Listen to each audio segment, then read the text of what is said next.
In this episode, I am once again joined by Mary Shutan, author, occultist, and spiritual teacher. Mary explains her activities as a modern spirit worker, reveals how to form and maintain working relationships with spirits, details the difference between spirit pacts and contracts, and warns about the unintended consequence of making deals with unknown beings. Mary explores the problems associated with using the word shaman, offers a critique of modern shamanism training courses, and explains why many people who pursue shamanism would be better suited to religious animism. Mary also reveals her own aborted attempt at the infamous Abramelin ritual, details the resultant fallout and years of recovery, and reflects on the impact of magical practice on mental and physical health.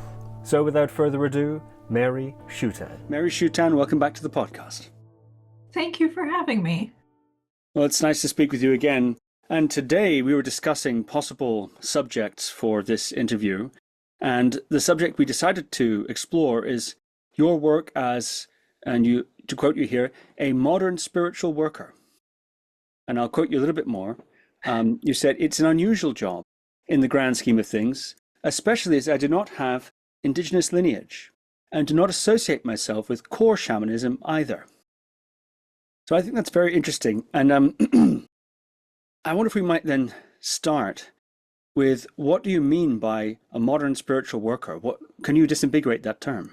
Yeah, so modern spiritual worker is in the role of being a bridge to the spiritual world, so bridge to the spirit world. And so a simple job description to start with would be that they help individuals and their community with spiritual matters.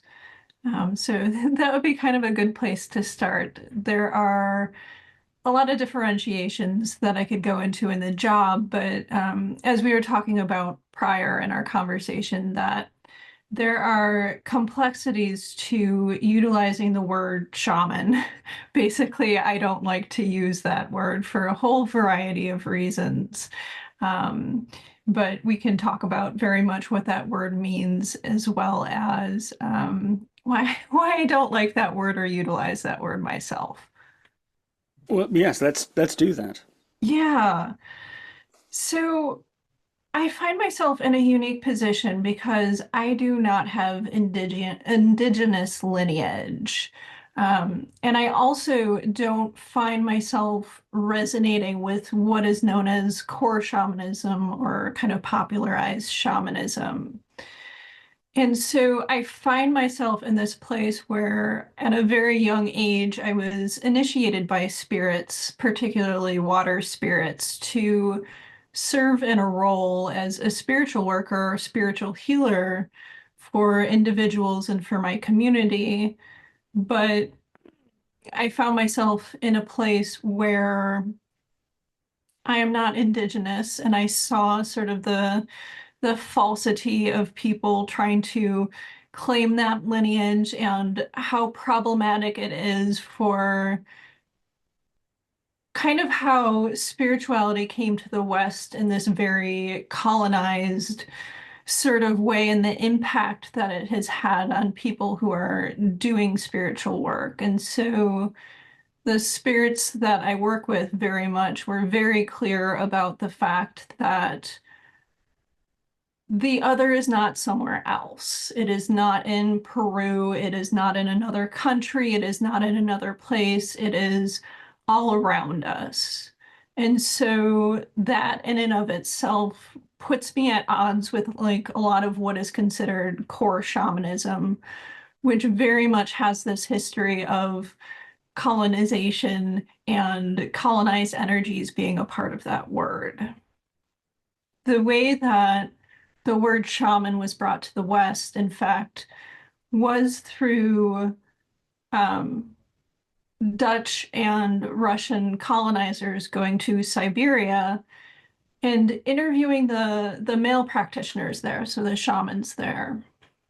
And because, patriarchy and all that sort of fun stuff, they didn't even recognize that female shamans called a different word entirely. I believe it's something like Evenki, um, had been present there for much longer and were considered even more powerful.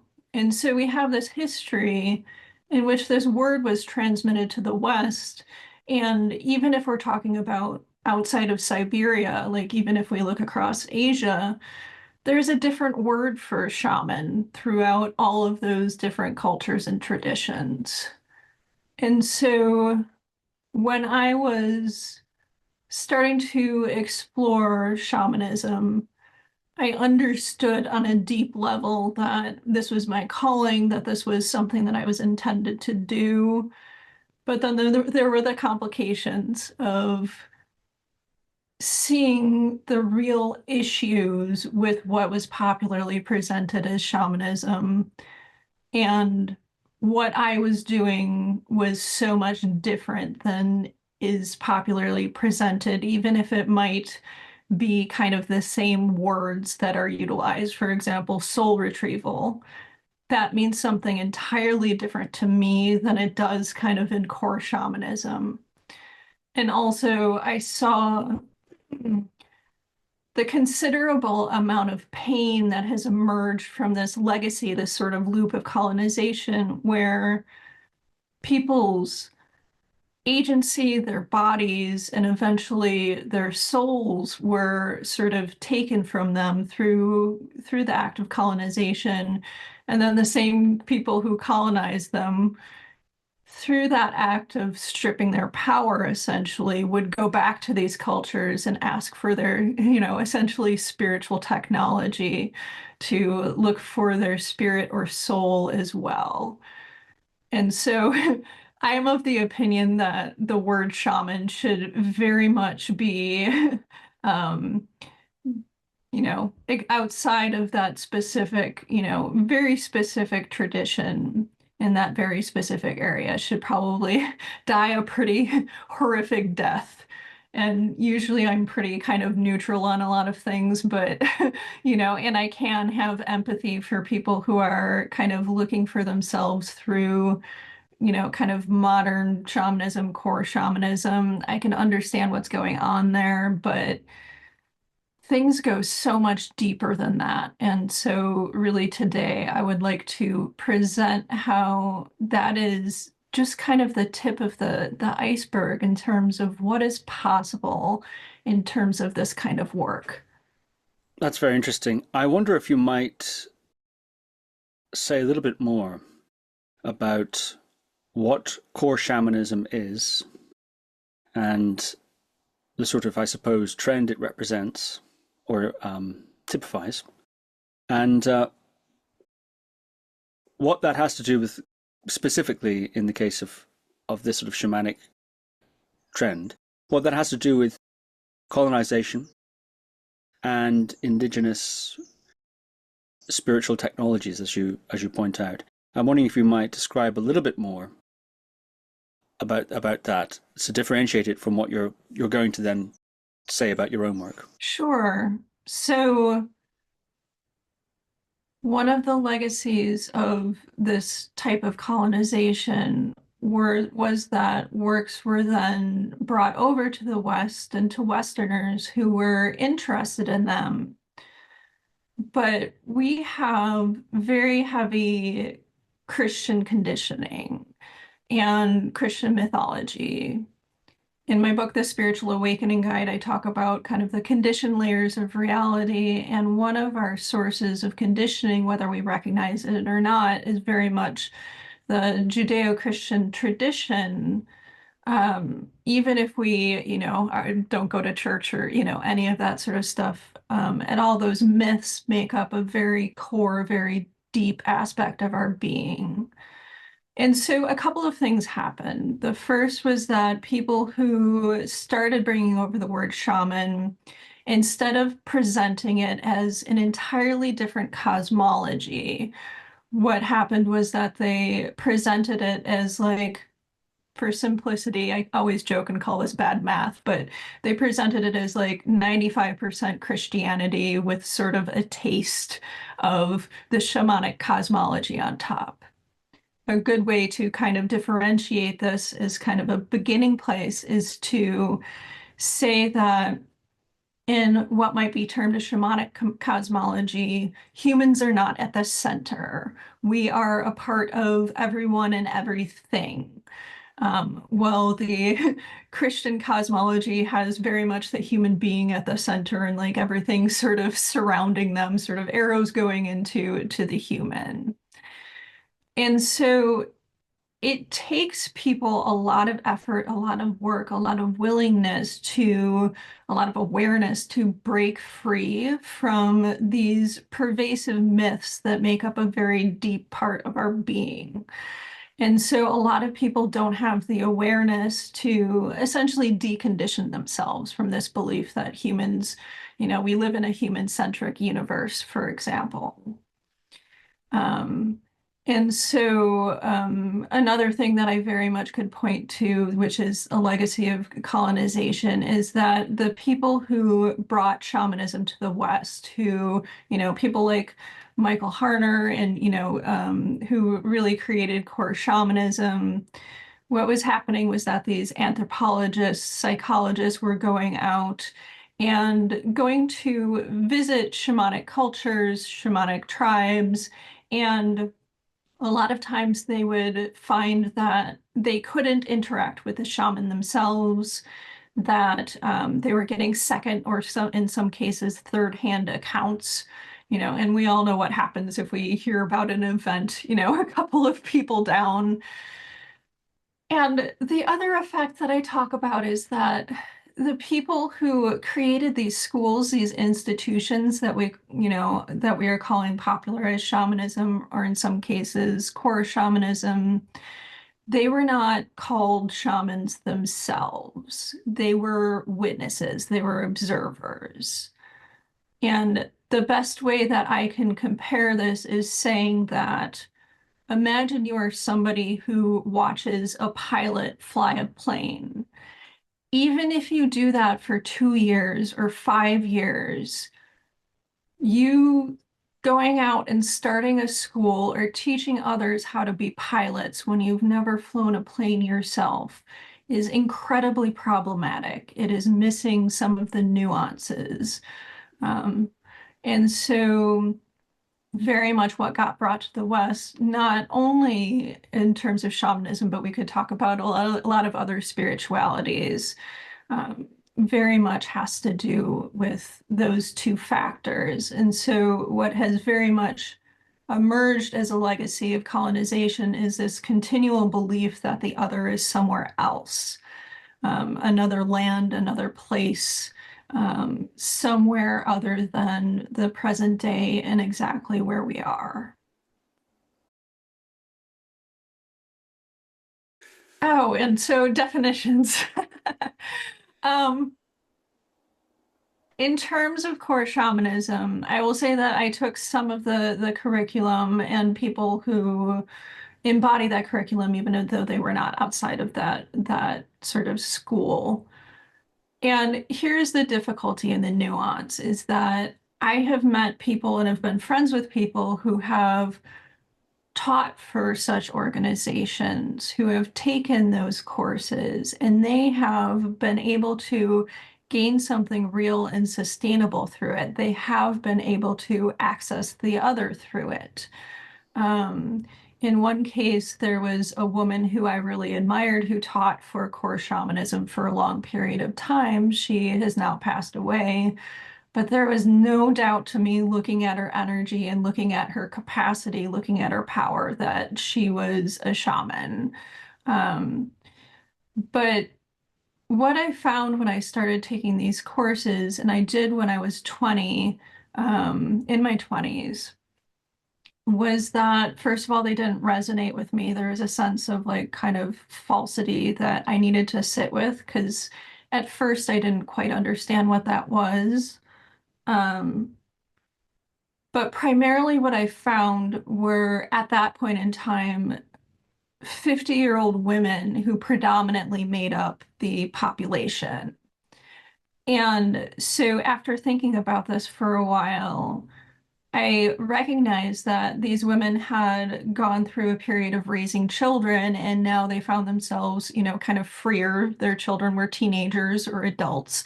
And so they could go back to exploring themselves, their own needs, their own desires, their own interests. And so I find that a lot of core shamanism is focused on personal healing, and it is focused on that is kind of the best of it is people looking for personal healing. Hey, I'm interested in herbs. Hey, I'm interested in, some form of contact with something larger than myself, and that sort of spiritual search leading them to those courses. On the negative front, or kind of critical front, what I found was that those courses tended to attract, just like a lot of spiritual traditions tend to attract, but particularly in shamanism, attracted people who were quite wounded and sort of stagnated in a young child sort of state. And so they were stuck in this sort of state where they were either looking for a spiritual mother or father, somebody to kind of play that role for them. And that is not unusual in any type of healing work. But ideally, what happens when you are stuck in that wounded child role is that you find a teacher who is willing to guide you through it. In some cases, teachers willingly take on that spiritual father or mother role and purposefully infantilize their students. So kind of keep them stuck rather than allowing for them to become spiritual adults. So that is a huge difficulty. And the other large difficulty is that when you're talking about very basic childhood wounds, they are, for example, a desire to be special. If we have this archetype that is emerged in the West of the shaman being an outlier, being somebody who is special or called, people who have very basic childhood wounds where they were not unconditionally loved by their parents, they may have even experienced abuse. They experience being some degree of alienation as a result of their family home or maybe because of early schooling. And were not, in a healthy household in which they were told that they were special and wonderful, like all parents should make them feel, that those wounds easily lead somebody to respond to the archetypal shaman and how that sort of archetype has been shaped in the West rather than the actual role of the shaman, which is quite different. It is somebody who essentially does work for their communities. It isn't about themselves, even though it affects you, certainly. The work very much is not about personal development, personal health, personal healing, that sort of thing. That's interesting. That's not the criticism I expected you to make. Oh, what did you expect me to make? Well, I'm curious. yeah, given how you started coming in with a sort of post-colonial theoretical lens, I would say, some of the terms you said anyway evoked that association. What I thought you were going to say was that some of these mainline kind of commercial shamanistic trainings, they take a bit from here and a bit from there, a bit of a sweat lodge from there, a bit of a, an all-night vigil on a hilltop from there, and these sort of spiritual technologies, as you pointed out, or these various ritual forms, takes them out of their cultural context and arrays them in a curriculum of techniques, which then they all mix together really from all sorts of different sources. And then that's sort of, I suppose sometimes people would say pillaging, if you like, these sort of things, of these knowledges, and then presenting them commercially in a perennialist approach, a bit of spirit guides, a bit of sweat lodge, that sort of thing, like a bit of herb lore, maybe some astrology, depending. So I expected you to go on that sort of a route. But what you've instead said is very interesting indeed, is that the people who congregate in these trainings, they're looking for some kind of meaning or some kind of healing or some kind of community, or maybe even some kind of significance, which is just arbitrarily the case that they've decided to become a shaman through this course. It's not actually anything much to do with shamanism. They could very equally be mindfulness teacher or counselor or they could find some other way of fulfilling those needs. Have I understood you correctly? The word arbitrary, I'm a bit stuck on because I find, being in different communities myself, or at least I used to, that a very particular person is going to go to a shamanic course versus seeking out, becoming a Hellenistic pagan versus becoming a Buddhist.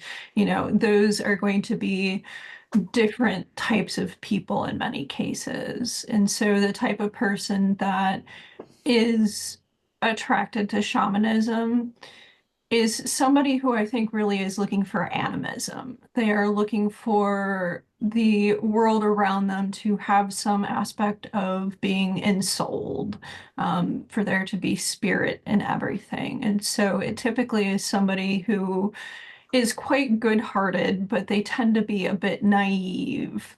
And I also already mentioned kind of the childhood wounds that tend to draw somebody to shamanism versus, somebody to witchcraft or Buddhism or something like that. Um, so that can be quite different. I would also point out, what you are saying is incredibly true, and that is the more common complaint, which may be why I skipped over it, but I will certainly speak to that in that, yeah, there is a lot of danger there. We can look at what happened with James Arthur Ray a while ago. I was following that trial for quite a while, where he was not indigenous, basically didn't take anybody's advice. I'm sure did not give any offerings to the elements or the spirits, and created a sweat lodge where people got incredibly sick and in fact died. And his response was essentially to run away. And so that is when people ask what the harm is in these sorts of things, that sort of thing can be readily pointed out. The other thing I very much would point out in this sort of pick and choose, sort of cherry picking sort of thing, is that, and these are going to seem like opposing thoughts, but when we were talking about how shamanism sort of, was very present across Asia, what happened over time was that it was wiped out, in some cases even decimated, taken over by Islam, Christianity, even Buddhism, in which, we have things like Tibetan Buddhism today, which has very much a lot of shamanic elements to it. And so in some cases, if we look towards those cultures, that they did need to do a bit of reconstruction, they needed to sort of reform. Does that mean that that is different than, what their ancestors were doing? In some cases, very much yes. In terms of reconstruction in the West and reconstruction in the UK and that sort of stuff, there is a question. One of the basic things that I very much teach people is discernment, because a lot of times people in their own gnosis are responding to their kind of ego-based wants and desires, which is almost always based off of wounding, like insecurity and, kind of that sort of stuff, rather than authentic communion with the spirits. And the last thing that I will mention, which I find quite interesting, and I hope others do as well, is that in my line of work, words, phrases have an energy to them. They are a being in and of itself. And so a word like shaman, it has a history. It has people continually putting energy into it. And that very much shapes the word.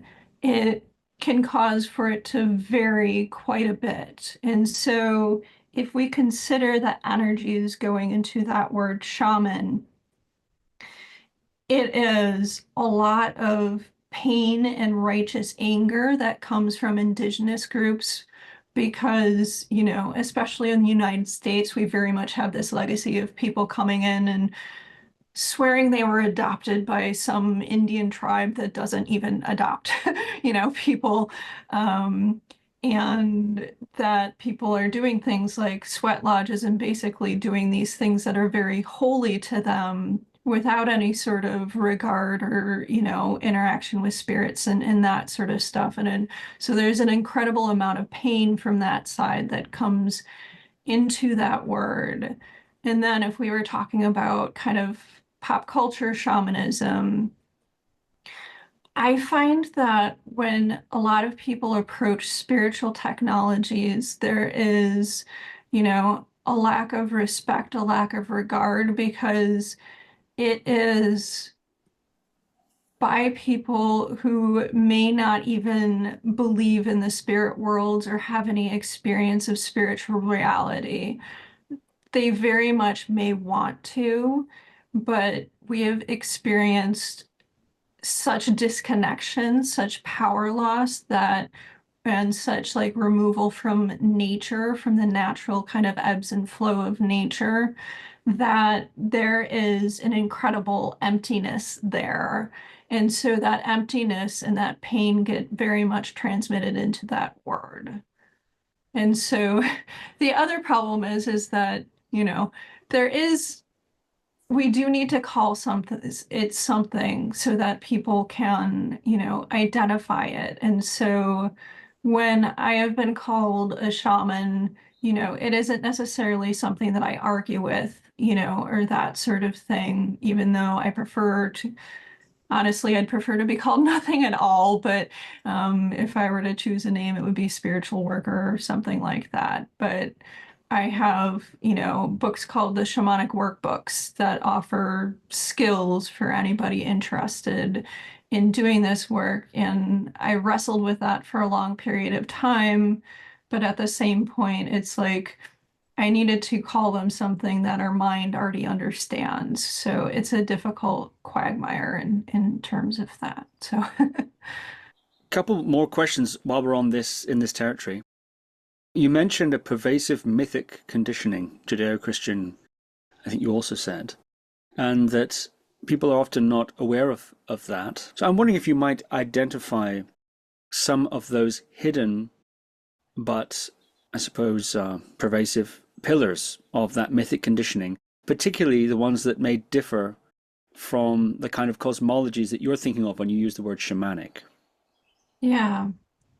One of them I've already pointed out is that belief that the spiritual is elsewhere. It is not immediately surrounding us. It is not a part of our lives.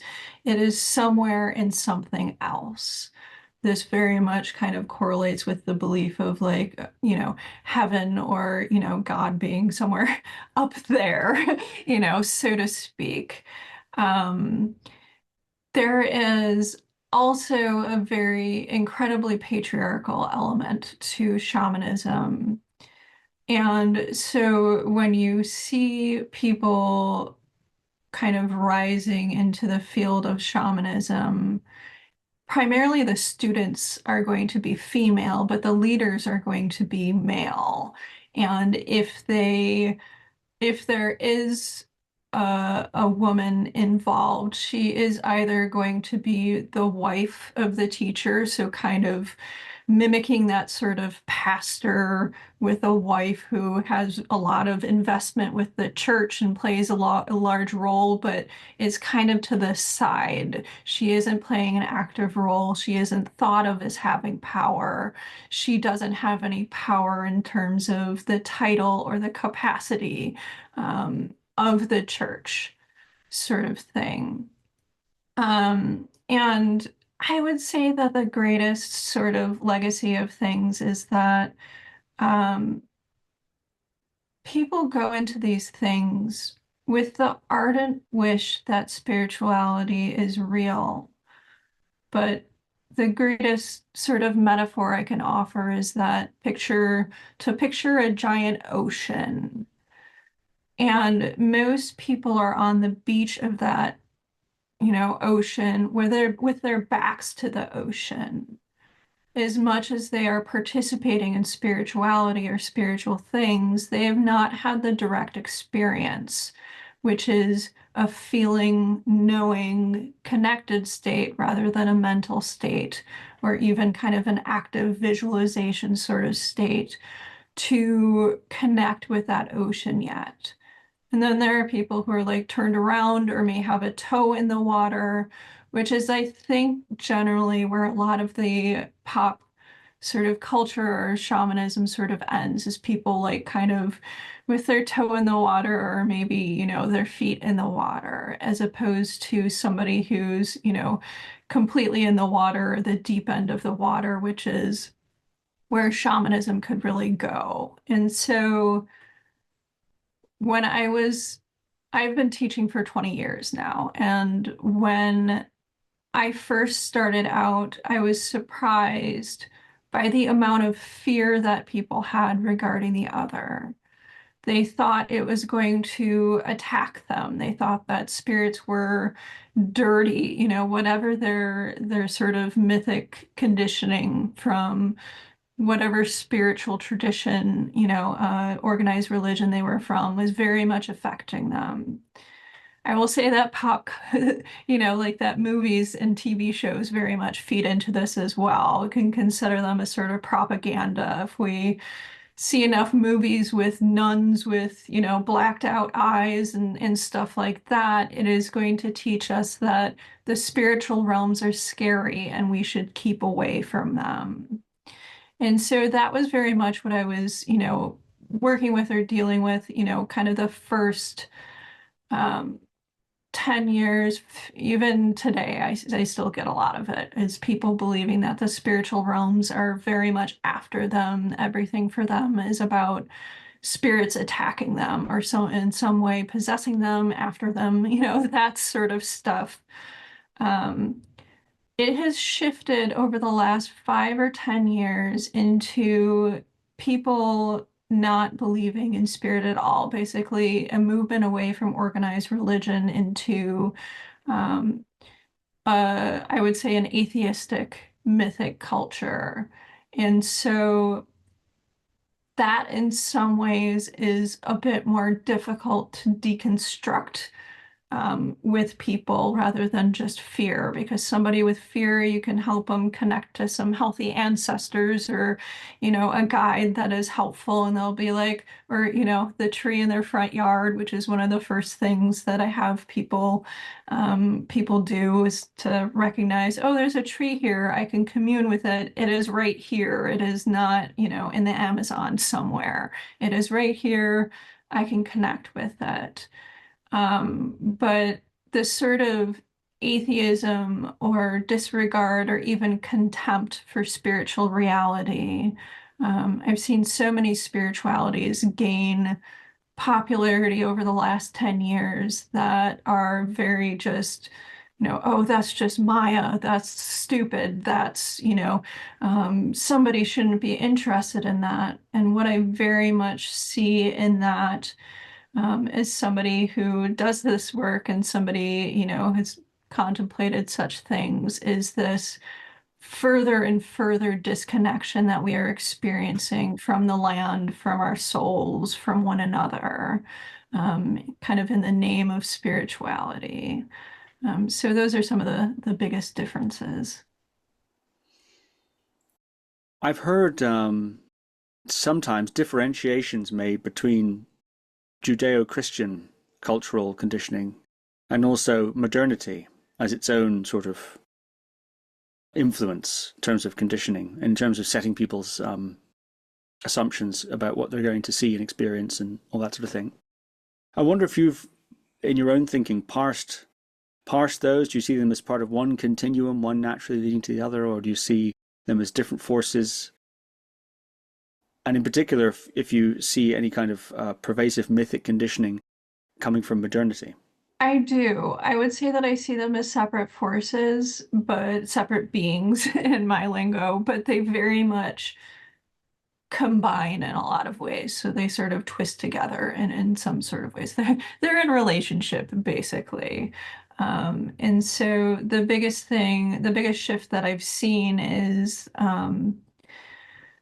this real focus on scientific materialism, that being sort of the modern religion of the day, if you want to kind of talk about the two, is that anything that cannot be seen under a microscope is crazy, is silly, is something to, kind of to not look at, to mock, to put away in a box and not pay attention to.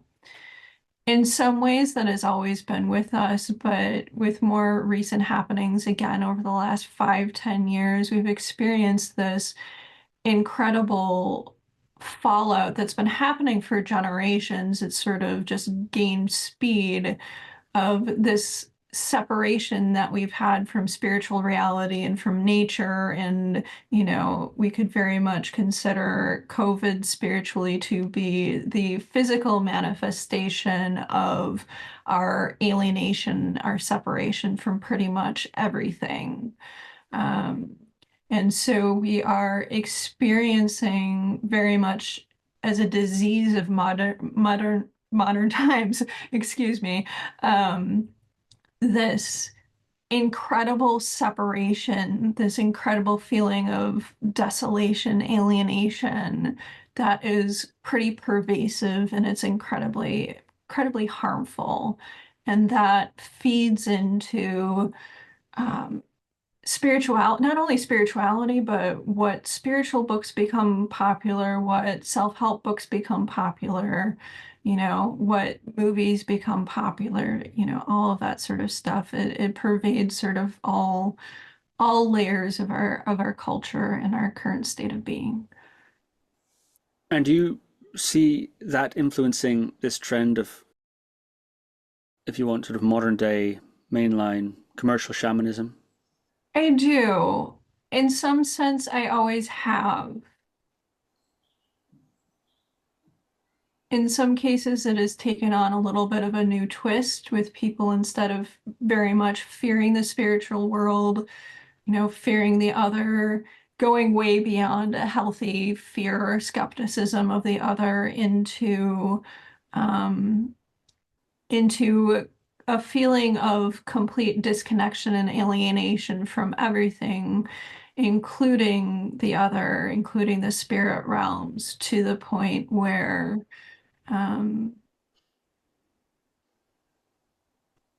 I would just say that the intensity in some ways has ramped up. I would say in some cases it has always been there, because in order to reach people popularly, you need to meet people where they are. And for somebody, to return to my metaphor of the ocean, for somebody to do something beyond sort of dip their toes in that ocean, it is going to not only require that deconstruction work of mythic sort of structures that we talked about, but it also creates a relationship with the other in which personal issues, personal imbalances come to the forefront. It sort of creates a contract with the other that requires a certain amount of devotion, a certain amount of sacrifice, a certain amount of I will basically say that engagement with the other at any sort of depth beyond just sort of kind of dabbling in it a bit, requires a fair amount of willingness to do work on the self, willingness to see reality clearly, willingness to do personal work on the self, and willingness to contend with releasing illusion, particularly illusions regarding control, regarding a human-centric universe, regarding uncertainty, regarding chaos. a lot of people turn to any type of spirituality or religion in hopes of having their existential fears sort of sated, of being told that there is certainty instead of uncertainty, being told that there is order instead of chaos. And so if you go kind of deeper into that ocean, there is a need to contend with things that are a bit less tidy. And most people either don't need to go there, which is fully their right, and totally understandable, or they're not willing to go there because otherwise they would need to look at themselves, look at their lives, look at their relationships, and look at kind of the stories that they tell themselves about reality. And that is incredibly difficult to ask of anyone, but it's incredibly difficult for people to do. What do you think of people like Martin Prechtel? Do you know who he is? I do, yeah. People like him who immerse, at least this is his claim, immerse in, I think for him, he in a Guatemalan tribe at Lake Yes. Atitlan, and I think he became a shaman or their equivalent of a shaman, didn't he? He did, yeah. Yeah. What do you think of that sort of a person who goes in there and then comes out again and shares that knowledge, maybe even ritual, maybe even shamanic services with people outside of that community context in which the person acquired that knowledge? To me, a big factor would be if he has permission from those he was taught by, both human and spirit. And so that would go far beyond anything that I have to say. But I truly believe that if somebody wants to engage, being a shaman essentially is not just about technology, not just about techniques. It is also about the myths of the culture, the spirits of the culture, the language of a culture, and the daily life of a culture. So if somebody truly wants to say, I am a shaman from this tribe, if they do the approach that he did, I think that is incredibly wonderful. It's no different than people who go and, live in India for many years, and it's kind of the same sort of thing to me. There is so much that is not transmitted when we sort of pick and choose in a way. If we just sort of attempt to lift the spirituality out without essentially the spirits, without the understanding. And a big part of the spirits are land spirits, the spirits of the land, spirits of land and place, of history.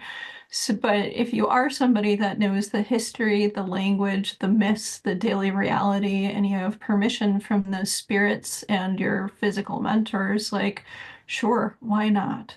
Like that sounds wonderful. So for you, indigeneity is not primarily racial in this sense. It's something to do with being in accord with a community, maybe a worldview, traditional forms, etc. Because I'm aware that there is great debate, isn't there, There is, yeah. about this term indigenous and what does it mean, and is it racial on the one hand, or genetic, or lineage based and so on? Or is it essential in that sense, or is it essential in another sense? Is it a construction, etc.? There's a lot of quite heated debate about that. There is, especially, I am more familiar with the sort of legacy of the United States, but we have such a horrific legacy. For example, the 1% rule, for example, if you have even a drop of African blood, that was enough to consider you to be African American, essentially. And that has to do with slavery and all that sort of stuff, which is not pretty you know, in terms of particularly shamanism. There are thought to be a few roots to becoming a shaman. The most well-known is to have shamanism be a part of your ancestral line, and when you are born, or even before you were born, you are known to be a shaman or to have that type of attribute. So that is the most well-known form of somebody who becomes a shaman, is to be chosen essentially at birth by the spirits, and those spirits have been a part of your ancestral line. But there are other shamanic histories out there. For example, there are histories of people who were born essentially with disabilities, and it was thought that people who were born other might have an aptitude for shamanism. And so they would go to a mentor or school to see if they, had the juice, so to speak. There also is being chosen essentially by a god, or by a land spirit, which is the way that I got called to this work. And the fourth way is, I'm gonna forget this. The fourth way is, well, let's just say that there are three ways. There is another way that people are called. Oh, is that what has happened when there has been a destruction of shamanic cultures, and in many cases, magical cultures as well, is that the spirits of shamans and magicians may not have a descendant who either is willing, capable of it. They may not have the mental stability of it. Again, this is a huge difference between the archetype of shaman and the reality of shaman, which is that somebody doing this work needs to be incredibly mentally well. They need to have mental stability. It isn't somebody who is insane or psychotic or anything like that. But those individuals will have the spirits of shamans or, magicians in different realm kind of like visit them from an early age and teach them and initiate them. And so those are kind of the basic roots. And so somebody in our modern culture who is called to this, and I've had hundreds of people over the years, come to me and tell me that they feel called towards this work, and most of them are basically telling me that they are called to animism. But the few that have felt like they were called to be shamanic, practitioners or workers or whatever they want to call themselves, shamans. My question for them is like, basically, do they want to have basically a 10-year training period where they're initiated by spirits, so they can become somewhat competent at this work? And do they want to spend their life in service of others? Basically the same way that a social worker or caseworker, depending on where you live, or a nurse or somebody like in those professions would. And in most cases, the answer is no. They are looking at basic childhood wounding, or in some cases, there to me is a very distinct delineation between people who are truly called to this work to the extent that they can't do anything else with their lives, versus people who have some shamanic capacity. They can journey and do some of this work, but they are not held to such a strict standard by their spirits. Their lives basically don't fall apart until they, start doing this work. So there are many people that can pick up shamanic practices, and they are incredibly life affirming. I will start to spin things in a more positive light after we've done all of our deconstruction, so to speak, that are not called to be shamans for their communities, essentially. Yes, that's, I think, a very interesting distinction to parse apart one's sort of personal religious orientation, maybe even religious practice, with professionalizing it. And I think there is often a conflation of that. It's not enough to meditate and that to be a hobby of yours. One has to become a meditation a mindfulness coach or something like that. And that's seen as, in a way, a logical next step in one's practice is to learn to teach, to become a teacher, etc. and go through the various different training programs that are now available for that. Or yoga too. It's sort of, when are you going to do your yoga teacher training? If you're an enthusiastic yoga person, there's a sort of sense in which one has to professionalize it. I wonder then, how might somebody, if someone's drawn to animism, as you point out, and they think, I want to be a shaman, I want to do that, and how would you question them to determine and help them realize perhaps that no, really what they want is a sort of animistic view they want to practice. There's some things they could incorporate into their personal life and routine on a sort of hobby basis or sort of personal religious basis. That is really what they're looking for, even though they don't necessarily know they're looking for. How do you parse that for them? And what would you then recommend to somebody once they've agreed that that is really what they're looking for? This shaman thing was an idea, really, but underneath it is something else. Yeah, in terms of animism, a lot of people are attracted to shamanism when they are really looking for animism. And so my questions for them would be, are you interested in interacting with the earth on a deeper level? Are you interested in experiencing greater connection with nature? Are you interested in learning about basic things like how to set up an ancestral altar, how to commune with your ancestors? They are, as I go over my shamanic work, I think the first one is that they are the spirits that I suggest that people interact with first, because they are the ones that have a vested interest in your life. And so interacting with healed ancestral energies.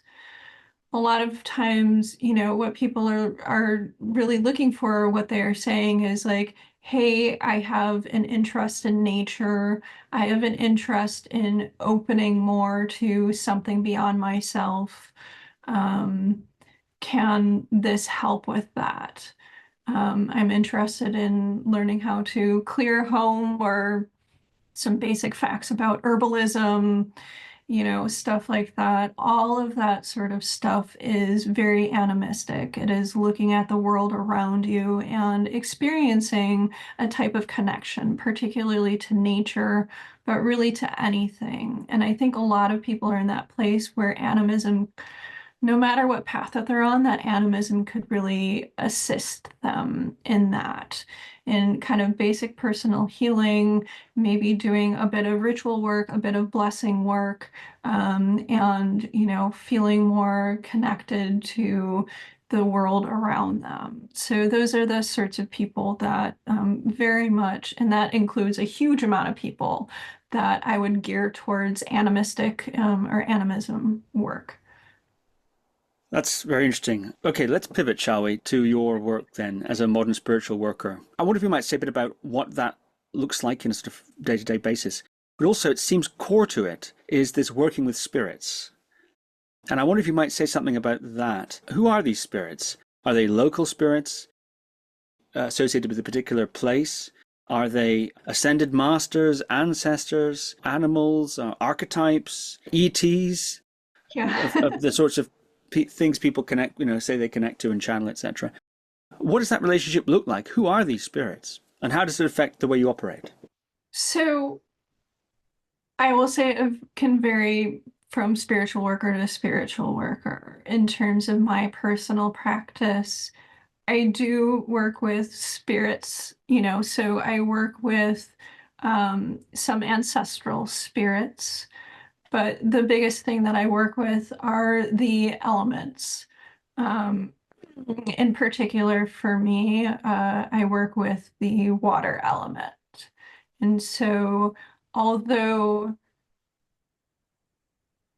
a good thing for people to understand about being called to this type of work is that it is quite strict in terms of who you work with. People who have genetic sort of predisposition, basically their grandfather was a shaman and so they were too, is even stricter for them. They can't just be like, hey, today I want to work with Persephone, or, I want to learn about Haitian voodoo, or, or whatever they may be interested in. For me, it has been a bit more open, where I am allowed to have interests in a variety of areas, but the predominant spirit or energy I work with would be considered dark feminine, would be considered associated with water, would be considered a goddess, essentially.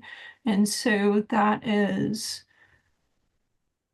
the approach that she has essentially had with me, as well as my ancestors. My ancestors have been a little bit less forgiving in some cases, is that I am allowed to explore all these different things, in particular to help other people. But one of the biggest differences that I notice between people who are sort of on the beach, or their toes in the water a bit, is that, I am not in charge of things. In many ways, she looks at me like some of us might look at a puppy. And I realize how demeaning that might sound, but it's sort of like, if we have a 2-year-old and we're, an adult parent, and we're just like, oh, look at how cute she is. Like, look at what she wants to do now. Like, ooh, look at her. She's walking, those sorts of things. And so it is difficult to kind of share that approach with people, because people really desire this experience of feeling in command of the universe, in control of the universe. And that is very much an illusion or a delusion. So the approach that I have had is that I have been able to explore all of these different things. And I think we've earlier talked about my background, but I have a master's degree in Chinese medicine, and diplomate in craniosacral zero balancing, like all of these body-based, energy-based, I have an occult background, which is pretty significant.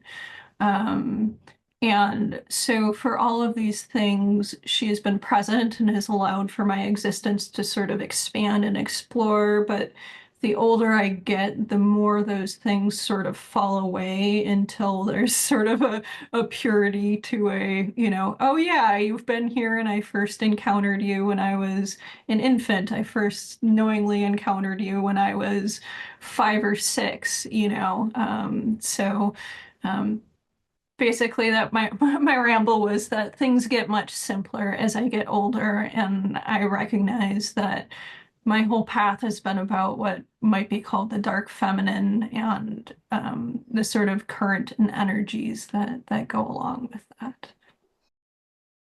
In spirit relations of various types, as it's theorized in different practice in different traditions and so on,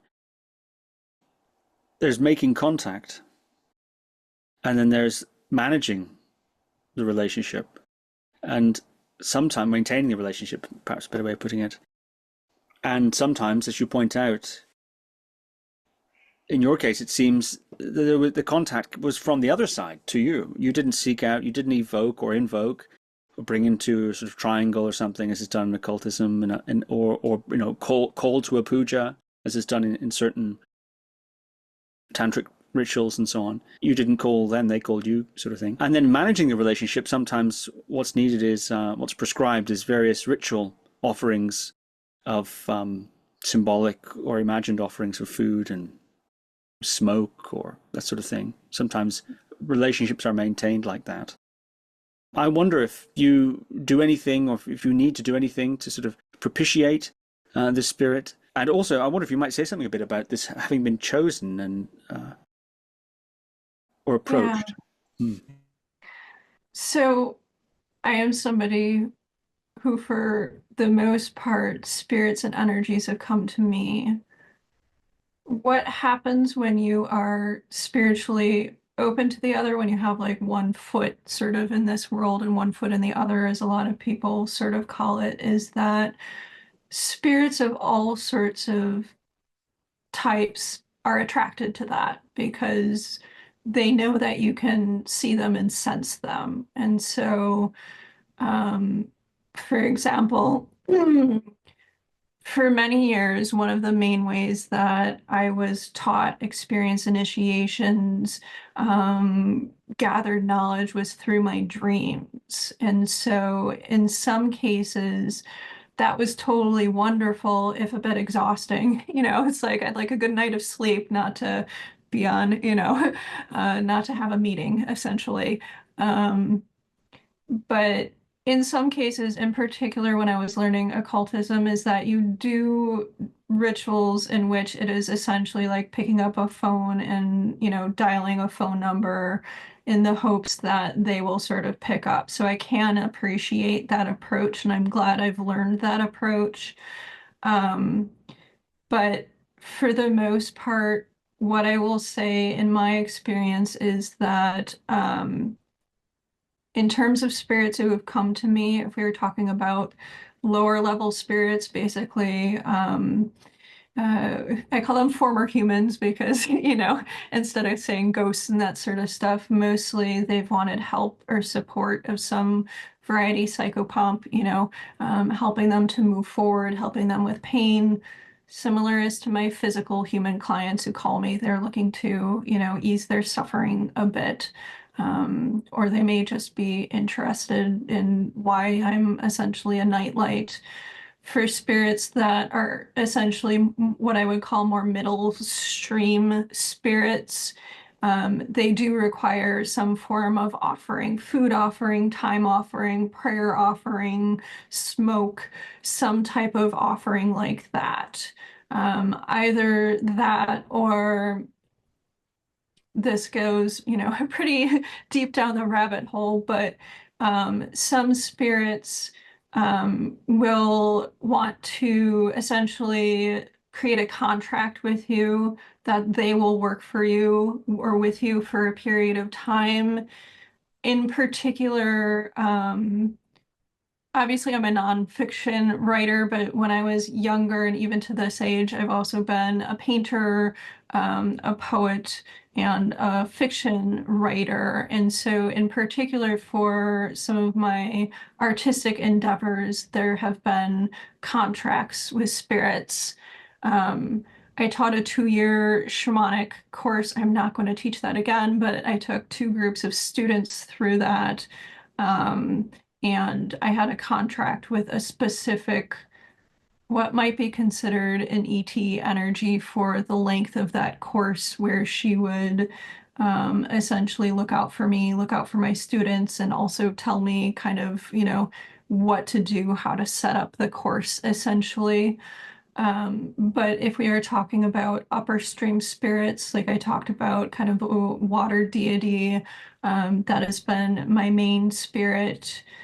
What she has required is more of an initiation. She is required for me to do personal healing work, to go through certain experiences that might be called awakening experiences. In particular, we've talked about my Kundalini awakening, which very much ties into shamanism and, sort of shamanic awakening. And so there have been these sort of thresholds that I've needed to get to for her to be willing to teach me more or give me more power, essentially. And so in some ways, when I look back at it today, it's easy to sort of leave out a bowl of fruit or, some smoke for for some spirits that is a lot different than, kind of being like, okay, now I have to go through this intense initiation in order to access more power, in order to get to a point where she's willing to interact with me on a deeper level. As you're talking, it's so fascinating.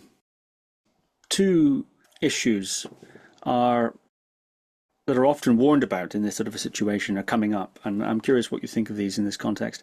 One is the matter of spirit identification. I've heard it said that what an entity or spirit or whatever says it is isn't always what it is, and there can be a misrepresentation. And so correct ID is important. I'm wondering how you go about that, if you maybe disagree with my starting premise. And the second point is about these contracts and fairy tales and other sources suggest that such contracts are, well, they're warned about, aren't they? I'm thinking actually, this is of a story, one of the stories of the Buddha, one of the stories of his grand travels, where in his lifetime, there are certain stories he's supposed to have traveled to certain places. And one of the places he's supposed to have gone to was Sri Lanka. And he sort of flew there, I think, if I remember it correctly. And there were lots of spirits there. And he realized that he made 3 journeys, I think, to Sri Lanka. The first one he went to sort of clear house. And the strategy, one of the versions says he used, was he went to Sri Lanka and he made it rain, made it windy. Okay. And it was cold and miserable and horrible, a bit like England, right? So he made Sri Lanka a bit like England temporarily. And the spirits didn't like it. And they came to him and said, "We want warmth. Please give us warmth." And so he made enormous fires radiating out from his body. So they got warmth. They got what they wanted. They asked for it, actually. But they got so much more warmth than they could tolerate. And as a consequence, sort of pushed out to the fringes, and then, if I remember the story correctly, were sort of exiled to some other island. The point is that they got what they wanted, but in a way that, to the letter of the contract, if you want, was correct, but with unintended consequences. Of course, you see this in fairy tales, you see this in religious stories, and you see it in modern movies, right? Of course, as well. So these are 2 issues of ID, and also the nature of these contracts, often so warned about. Do you have any thoughts on that, given your interactions with so many different entities? I do. I will first say that it is a sort of running joke in occultism to be careful what you wish for, because there are so many stories of people being like, "Hey, spirits, I want $20,000." And what happens? Their house burns down and they get $20,000, that sort of thing. So spirits can have kind of a sense of humor, or as, in both shamanism and occultism, there is a recognition that any form of spirit often takes the path that has the least barriers to it. And sometimes that can mean, taking a path that is quite unfortunate. So learning wording and phrasing that is concise is really very important for those sorts of things. If we're going back to Prechtel, like, he even called it spirit lawyering, which I very much love. I love that phrase because that is exactly what I do all day, is essentially spirit lawyer, with forces within a person, between a person and, the spirits or their ancestors, or, their land spirits, whatever is going on. As for your first example, again, that happens all of the time. Former humans are not different than us, living humans. In fact, that's one of the first things that I always teach people, is to look at the other as a mirror to our reality. If you pull up to, a diner and get out of your car and somebody tells you that they are a famous movie producer and they are going to get you into movies, well, you should have, at the very least, some healthy skepticism about that. There are so many people who believe they're interacting with Archangel Michael, or, whomever they're interacting with. And who they are interacting with is actually a former human, and it isn't some like evil trickster spirit like people like to imagine, or something like that. It is simply a former human that is a con artist, that was a con artist in life, continues to be a con artist in death, sort of thing. And so, one of the first skills that I suggest to people, and this is actually the first section of my shamanic workbook, is discernment practices. If you are, and a lot of people don't know this, but like, if you are approached by a being that is, I always love the concept of streams, because you can have lower, middle, upper streams, and essentially lower is closer to our vibration, so former humans, then more and more power going up till you get to like deities, the divine, that sort of thing. If a deity, if an archangel approaches you, just by their presence, your energy is going to experience significant change. You are going to know that they are around you. And so those are kind of the best words of advice that I can offer to people. Another thing that I will say is that when working with spirits that come through, a lot of people have the myths and understandings of their culture. For example, growing up, most of the mythology that came my way was Greek mythology. I really resonate with Greek mythology, but there are so many different spirits and beings out there that we may simply, not know the name of. For the goddess essentially that I work with, she doesn't really have a name. The closest name that I could come to is something like Tiamat from the Babylonian myths, sort of the unformless void, like, kind of that sort of dark feminine energy. But she doesn't have a name that, you could find a myth about her on Google. So that's kind of the first thing, is that discernment is the first thing that people should learn. It is sadly not taught very often, and a lot of people really do either create mental images, or are working with archetypes, or sort of place a name on a spirit for better or worse. The second part of contracts is that if we're talking about contracts and pacts in particular, so a pact is very much giving up an aspect of your power to a spirit. And what happens with a lot of pacts is that they follow you. So a pact that you create to a spirit, essentially like, give me money, give me fame, give me, like whatever it is somebody may want. A lot of people do not realize that when signing on the dotted line for that pact, that it follows the bloodline and it follows the person throughout the course of their lives. And so we have a lot of good stories about, people making a pact with the devil, Robert Johnson, and, like all of that sort of stuff. And, and some level, those stories come through because on some level, there is some truth there. So I very much caution people not to make pacts with spirits, because you are essentially giving up an aspect of your soul to them. In terms of contracts, again, there is a lot of discernment required. It is something that, we could put a do not do this at home sort of warning thing, because it really isn't something that people should be doing unless they have a whole lot of experience and know exactly who they are interacting with, what their energy is like, as well as do the spirit lawyering part of having a very specific contract that has very specific boundaries with them. So I would suggest that people do neither, because both of them can very much get people into trouble unless you are doing this work very much for a living and have done it for a long time.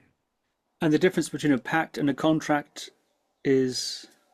A contract is essentially like a work contract. I will do this work for you in exchange for this. For example, I will offer you this smoke, this candle, this scent, and this, pie, and what you will do is that you will go to the underworld and you will gather this for me, this information, do this particular form of healing for me, and that is our exchange. After you bring that back, our contract is complete. So it pretty much is like work contracts that a lot of us get into. You will do this for me for this period of time or for this specific occasion, and then our relationship will be done.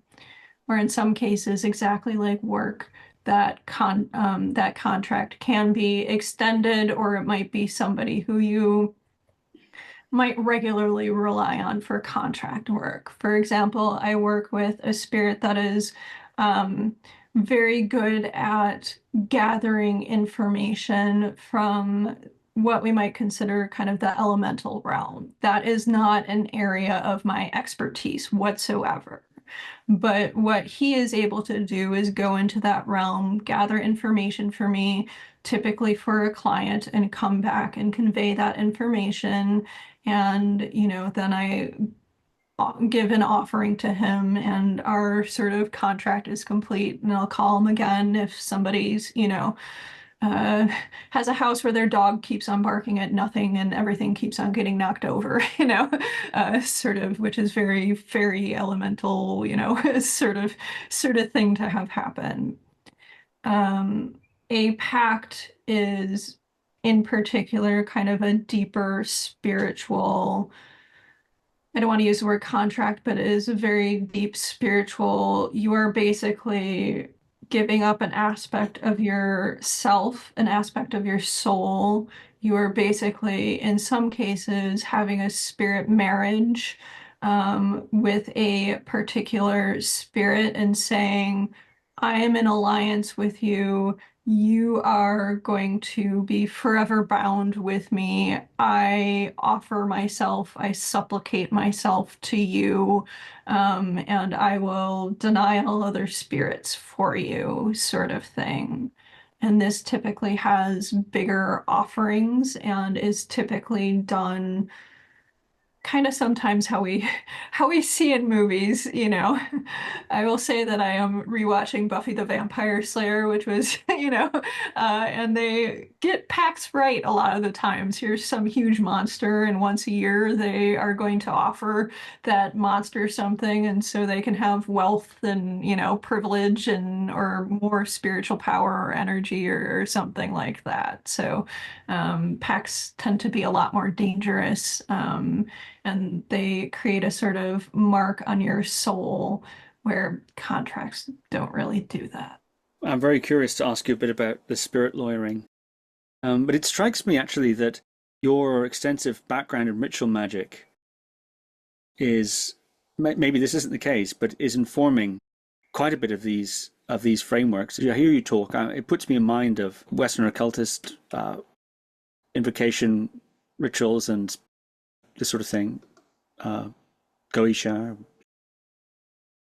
The reason I'm asking is because you no longer consider yourself to be an occultist. You've said that to me in the past, in interviews and elsewhere. Yeah. So how do you parse that? Well, on a spiritual level, I kind of joke that, I kind of like to consider myself nothing, kind of I am nobody, who are you, sort of Emily Dickinson. And in Emily Dickinson, I'm nobody, who are you nobody too, sort of way. On a pragmatic level, in 2019, yeah, my occultism pretty much stopped because I got to a point where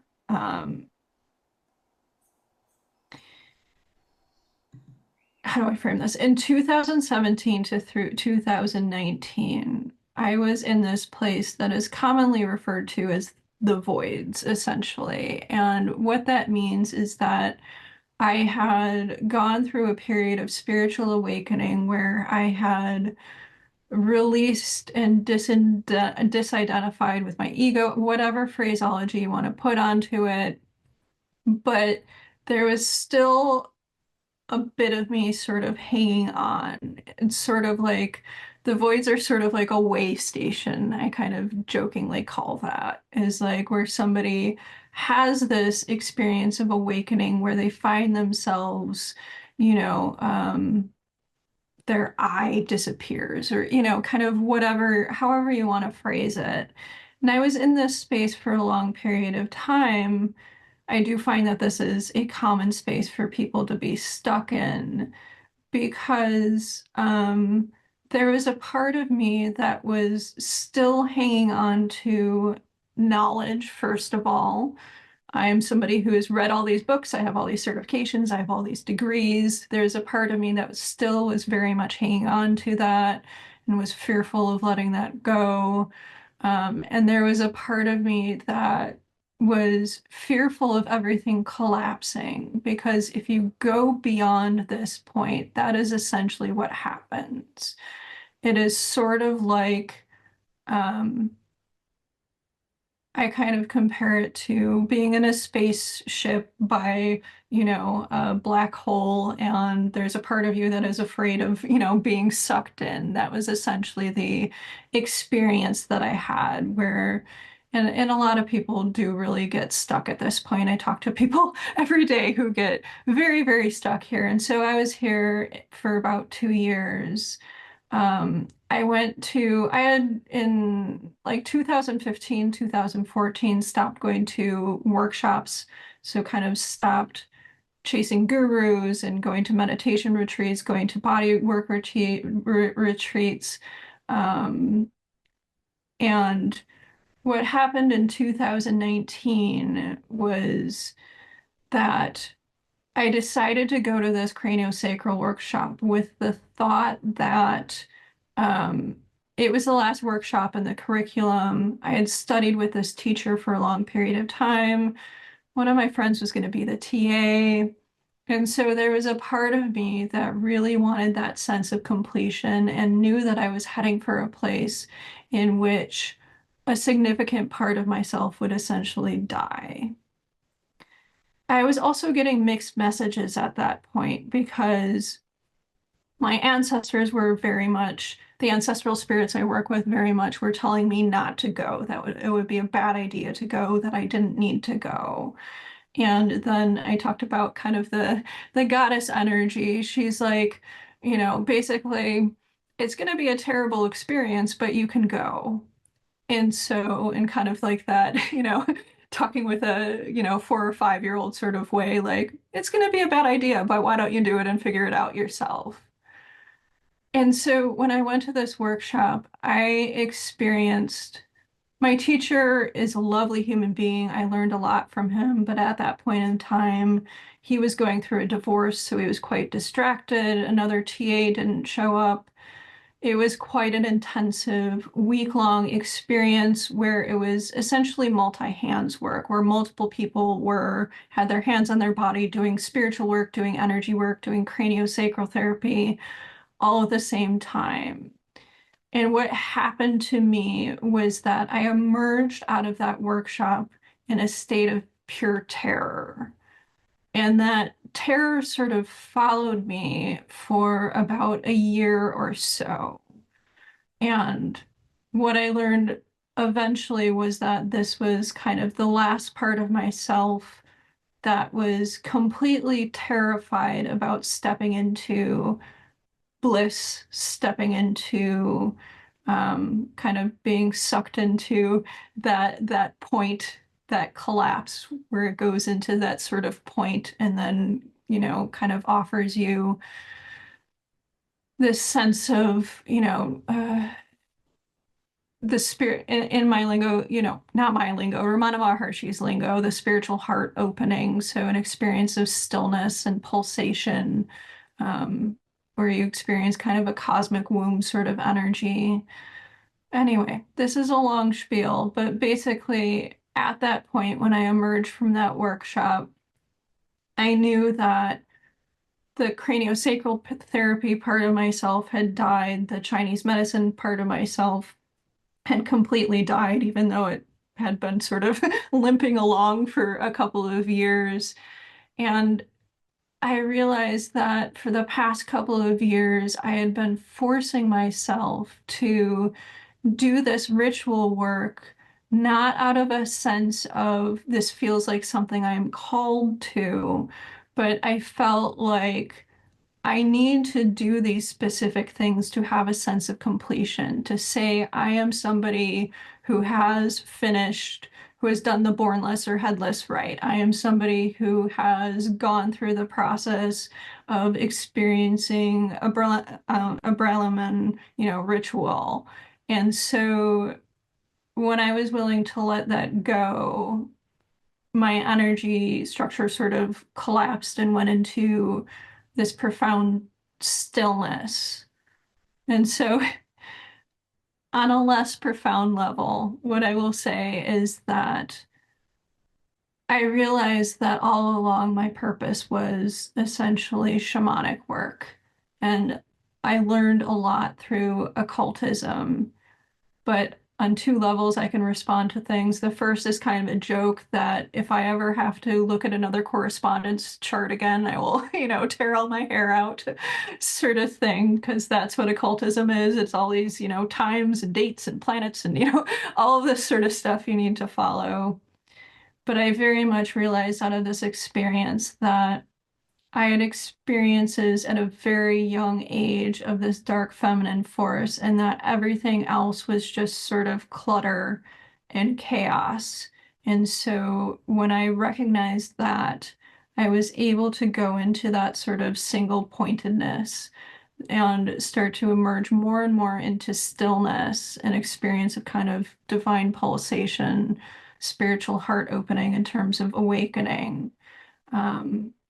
But yeah, it is why I no longer consider myself an occultist. On a more practical level, I will say that the people that tend to be drawn to occultism tend to have analytical minds. They tend to be kind of the engineers types, it's not surprising to see people like, engage with computer science and, that sort of stuff. That is the type of mind that goes there.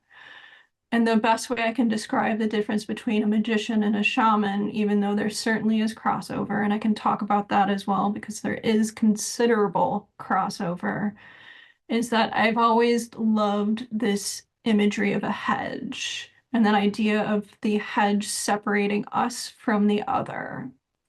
And so what magicians largely do is figure out the time and the moon cycle and all of this sort of stuff for when there will be openings in that hedge and magic will sort of flow through into our reality, or a specific current or flow of energy will flow into our reality. What shamans do is go through that hedge, go over the hedge, essentially. So that's a very long-winded answer for saying that I recognize that I am more of a feeling person and more of a person that does not want to wait for 2 a.m. on a Thursday when Jupiter is aligned with whatever to go find a branch for whatever spiritual working I'm doing. Yeah, that's very interesting. You mentioned the Abramelin, which is harder to say, even harder to do, ritual. You've just sort of tossed that reference in there. Did you carry that out? I did. I will say to people, there's that movie, it's probably 5 years ago, A Dark Song, that kind of like romanticized it. I don't know if people have seen that. It wasn't like, popularized in the movie theaters or anything like that. But I've seen it. yeah, it is considered one of those things that's supposed to be like the height of spirituality. And so me in the temperament that I used to be is that, and kind of the psychological aspects of my nature is that whatever I had to do, I had to complete it. I had to reach the height of that summit. And so for me, there are a couple different versions of that. There's a 6 month and an 18 month of that ritual. And so I did the 6 month and I realized that I wasn't doing it in the proper way. I was doing it basically out of ego. I wanted to be somebody that said that basically they completed that ritual because it's one of those things that people say to each other, like, oh yeah, I've completed, I've completed that. Um, I tried doing the 18th. I did get results from the 6 month. What I will say about this ritual is that again, 90% of it is boring as can be. It's basically doing a bunch of prayers, every day. It is not exciting work to do. But that, very much if 5.5 months or whatever are prayers where you don't really sense much, it kind of weeds out people, so to speak, which is what I think a lot of ritual work does, is it sort of weeds out people that aren't willing to, do this, and this in order to contact a particular being or spirit. But I started doing the 18-month, and what happened was that I went into a period of depression, essentially. I couldn't complete it. So did the 6 month. I couldn't do the 18th month because I went into a period of depression, and I eventually recognized that I didn't need to do it. I wasn't doing it for the right reasons, and that is why the depression arose. And how was it exiting that ritual? It's tricky to do that, isn't it? It is. Um,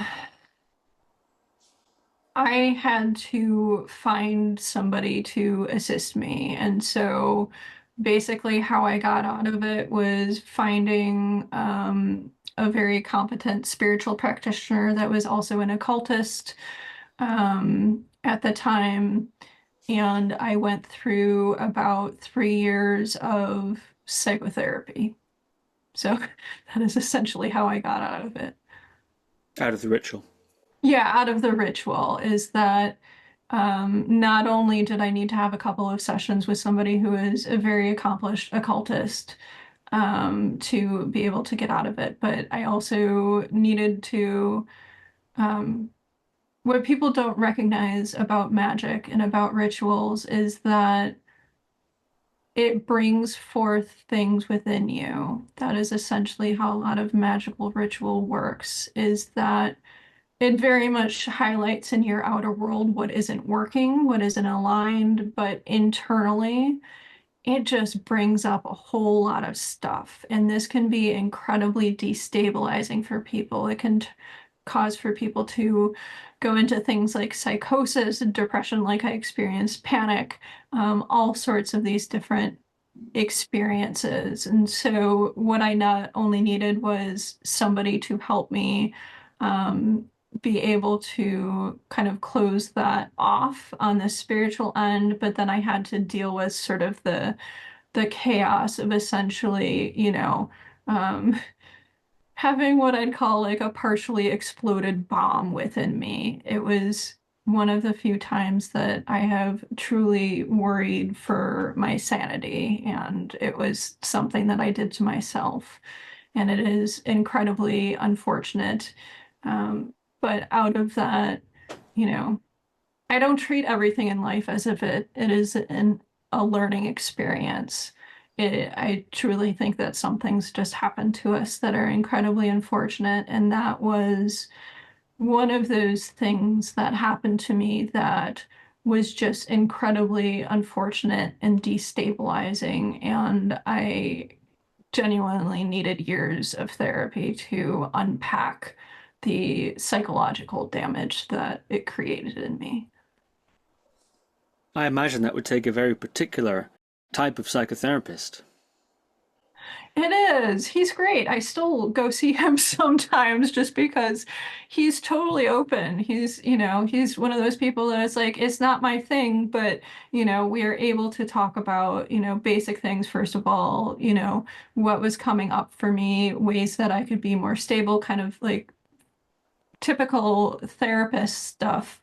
Um, and as well as he's open to hearing whatever I talk about, and he's very interested in it, and I will say things like, my inner Buddhist says this, or my inner, shaman says this, and he is willing to listen and not pathologize, but to offer suggestions based off of his experience of how I can move forward. And I would assume that this took place towards the end of your career as an occultist, but perhaps that's not a correct assumption. It seems like a sort of career finisher, really. It happened in 2016, so I still had a couple of years where I was doing things, but at that period of time, there were two things happened that were kind of, I like to call them synchronicity, but I'm well read, and so I'm well aware of a variety of books. But um, I think it was 2014 or 15, I found a man named Jake Stratton Kent, who is no longer with us, but he was an incredibly accomplished occultist. He was also a unique thinker, which is perhaps the highest compliment that I can offer to anybody. I found him through Stephen Skinner's work, was whose books that I did a lot of rituals from, essentially. Um, but Jake Stratton Kent has a series of books. It's two books called Geosophia. And in those books, he talks about occultism, the history essentially of occultism. It's really an amazing book, but he likens it all, distills it basically down to shamanism, into to Greek origins. And so that was the first thought in my mind of, oh, some of the stuff that I'm doing, for example, I will say that the Golden Dawn, so the stuff having to do with the Golden Dawn, it never resonated with me. I kind of forced myself through a lot of it because, that's what I felt I needed to do. If people want, I'm always one to throw out books and book lists. If people want to know my beginnings in that, is that I started with Barden's work, so Franz Barden's work, and then I went into specifically for ritual magic and understanding it, David Conway's work, and his book on magic is still out today, and I still suggest it, even though it was published in the 70s or something. But through Jake Stratton Kent's work, as well as Emma Wilby's book, Cunning Folks and Familiar Spirits, what I recognized, I had already known, but it was helpful to have academics and people outward, say these things, is that what I was really searching for a lot of these things, and what a lot of spirituality is really rooted in, is shamanic work, essentially. And so Jake Stratton Kent's work was one of those huge, like, aha moments for me, because not only did I recognize that here is somebody who is completely genuine, somebody who thinks totally outside of the box, so to speak. But I also found the Emma Wilby's book, in which she talks about these tidy definitions we have of witch, of shaman, of all of these sorts of things aren't as tidy as we would believe them to be. They are anthropological terms. They are helpful, but a lot depends on time and place, what somebody would authentically be called. And in the West, we are so focused on labels. And so both of those works really help to break that down in me, and to understand that the way that I do things as a spiritual worker, even if it isn't, listening to a drum track and, offering, whatever, to people, is okay. And yeah. I will also mention that a big thing for me during that period of time was also Penn State's Magic and History series. It talks a lot about medieval magic, but again, more crossover. Sometimes I get people come to me and they're like, oh, she's an occultist, or all occultists are like this. Don't listen to her. She's an occultist, sort of thing, particularly with that word, but it can be with shaman or any of the other things. Oh, she's a holistic practitioner. That's Oloda Hui, that sort of thing. But if you read some of the Magic and History series, you will find, even going back to medieval times, that Christian monks were doing ritual magic, that like all of these people were doing magic. And so at some point, you have enough interaction with authentic research, with people doing this work, that you discover what works, and you can really go into a place of being okay with what works. I will say that for the vast majority of my path, I was somebody who very much needed to seek out resources to sort of prove myself. And, most people could look at like my credentials and be like, oh, here's somebody who needed to prove herself sort of thing, And so I read all the things and did all of the things in the sense of trying to gain some sense of outer approval for things. And what happened in 2019, through a bunch of circumstances, just all sort of collapsing at the same time, is that I've become most interested in what resonates with me rather than label, rather than what other people might think about it. I'm more interested in what is authentic, what works. Yeah.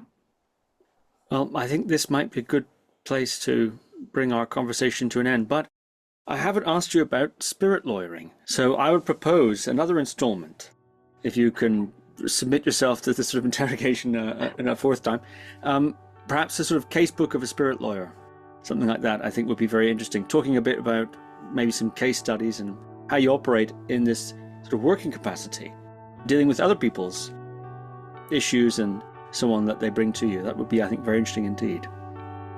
I think it would as well. Also, putting on the docket how somebody like me, things like soul retrieval and journeying are going to look much different than they do in popular culture would be a very interesting thing to explore, at least in my mind, because it is, again, the difference between the tip of an iceberg and the rest of an iceberg, so to speak. Right, yeah. Fantastic. That'll be excellent. Well, I look forward to it. Mary Shutan, thank you very much. Thank you. Thank you for listening to another Guru Viking podcast. For more interviews like these, as well as articles, videos, and guided meditations, visit www.guruviking.com.